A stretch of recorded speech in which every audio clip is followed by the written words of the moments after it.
Timeline editing. We are now ready to start editing. I will start with my first shot. Double-click on the shot. This will open it in the clip editor. Hover over the tools in the clip editor and become familiar with the tools.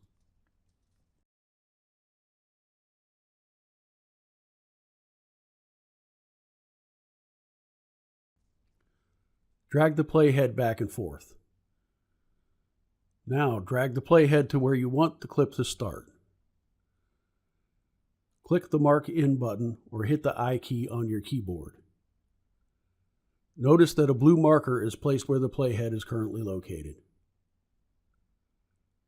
Now drag the playhead to where you want the clip to end. Click the Mark Out button or hit the O key on the keyboard. Now we can move the clip to the timeline. There are several ways to move the clip to the timeline. You can click on the clip, hold it, and drag it to the timeline. Click on the Insert button, or click on the Overwrite button. We will use the drag and drop method for this first shot. You will now see the track in the timeline. You will also see that your shot has two tracks. The track in V1 is the video track. The track in A1 is the audio. Notice that they both highlight when either track is selected. The tracks are linked together. Hover over the tools at the top of the timeline. You will find the link selection tool. Now you can click each of the tracks separately. Select both and click the Link Selected button again. Now the tracks are relinked. I'm going to unlink the tracks and remove the audio because I will replace it with music and voiceover. Notice the shot lines up at the beginning of the timeline. I'm going to leave 1 second of blank space before the beginning of the clip. This will render as black when we play it back. Drag the timeline slider back and forth. At the top of the timeline, you will see the time code change.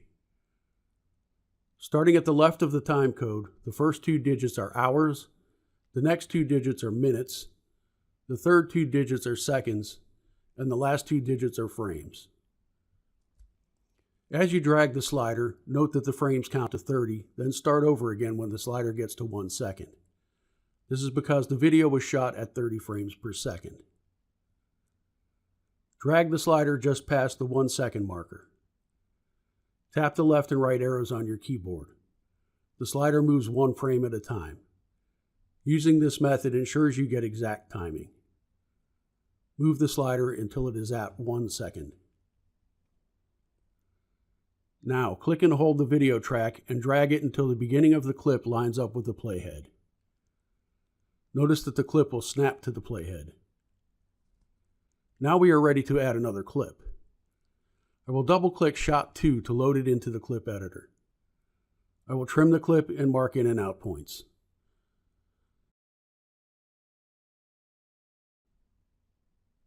Now drag the playhead in the timeline to the end of the first clip. Click the Overwrite button in the clip editor. The new clip is added at the point of the playhead. Play back the scene to see the edit. Action. Obviously, I chose the wrong in point. I could go back to the clip editor and mark new in and out points, but that doesn't seem prudent. So I will edit the clip directly in the timeline by dragging the end of the clip to a new edit point. When I hover over the edge of the clip, a red arrow appears and shows which way I am trimming the clip. I'll move the playhead to where I think the clip should start and then trim the clip to the playhead. Now I'll drag the clip up against the first clip and watch the edit again.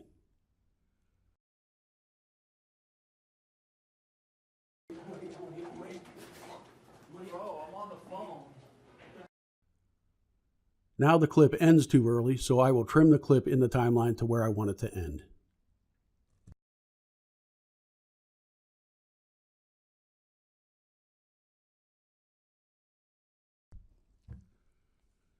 As the scene gets longer, I can zoom in and out on the timeline by dragging the slider at the bottom of the timeline. Now I will trim my next clip and add it to the timeline.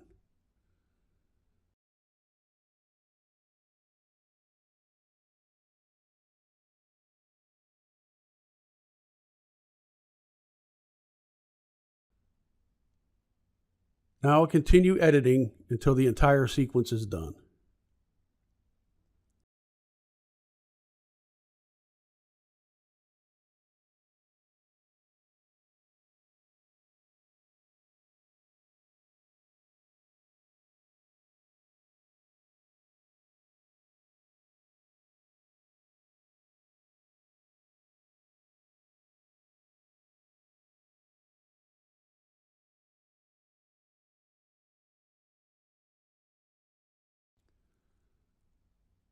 Next, I will work on the sound.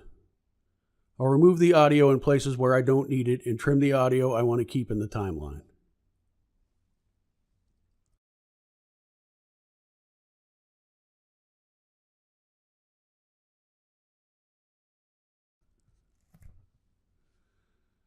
Next, I'll add my voiceover track. I'll navigate to my audio bin and drag the voiceover file to the A2 track. The voiceover file does not cover the entire video, so I will break it up. I'll start by listening to the track.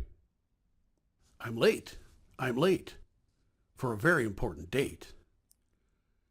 To cut the audio, I will use the razor blade tool. I set the playhead to where I want to cut the audio. Click the razor blade tool and drag over the audio track. When the razor blade snaps to the playhead, click to separate the track. Then drag the audio into place. I will continue the process until I get the audio where I want it. Be sure to save your project periodically throughout the process. Now that the basic program is laid out, we will work on adding transitions, effects, and titles.